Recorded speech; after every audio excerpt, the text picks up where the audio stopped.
এই নির্বাচনের ফলাফল এটা যে বাংলা জুড়ে স্যাফরন ওয়েভ, স্যাফরন সাইক্লোন অর্থাৎ গেরুয়া সাইক্লোন হয়েছে বাংলা জুড়ে। বাংলার ভবিষ্যৎ কি হবে জানি না, তবে বাংলার রাজনীতিতে এই ধরনের কখনো মেরুকরণ ছিল না যেটা আমদানি হয়েছে মমতাজি আর মোদি এই দুটো দলের হাত ধরে। ফলে যারা ধর্মনিরপেক্ষ শক্তি তাদের বিপদ বেড়েছে, তারা দুর্বল হচ্ছে।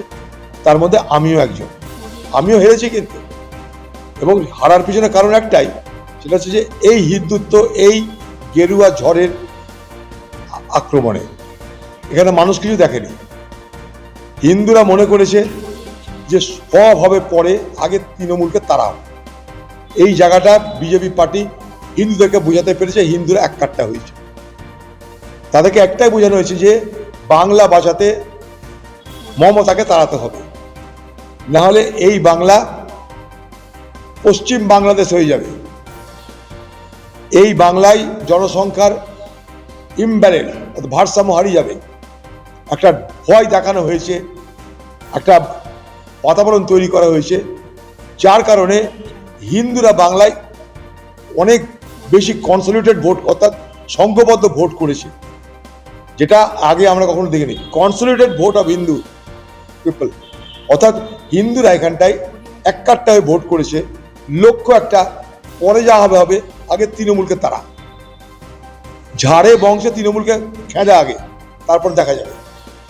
তাই সেটাই হয়েছে, তার শিকার আমরা সবাই হয়েছি। আর শুরুয়াত করেছে এটার মমতা ব্যানার্জি নিজে। আমি খুব আনন্দিত যে অন্তত মমতা ব্যানার্জি আর তৃণমূল ক্ষমতা থেকে উচ্ছেদ হয়েছে। আমি খুব আনন্দিত পার্সোনালি। এর হাতে যদি বাংলা থাকতো, যাই না আগামী দিনে বাংলা যারাতে যাচ্ছে তাদের কিভাবে দেখবো আমরা, কিন্তু যে ছিল তার হাতে বাংলা থাকলে আর দেখতে হতো না। আগামী দিনে বিজেপি পার্টি যারা চালাবে তাদের কাছে আমরা কৈফিয়ত তলব করবো যে কি বলা হয়েছিল, কি করা হলো। সে তো সময় আছে। যে ছিল সে যে বাংলায় কি করেছে তা ভেবে মানুষ আজও তাকে আবার ঘটলে আবার হারাবে করে, ও যতই কাঁদুক।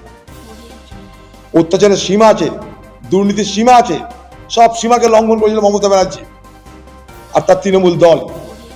তাই ঝাড়ে বংশে উচ্ছেদ হয়েছে তৃণমূল, আমরা খুশি হয়েছি।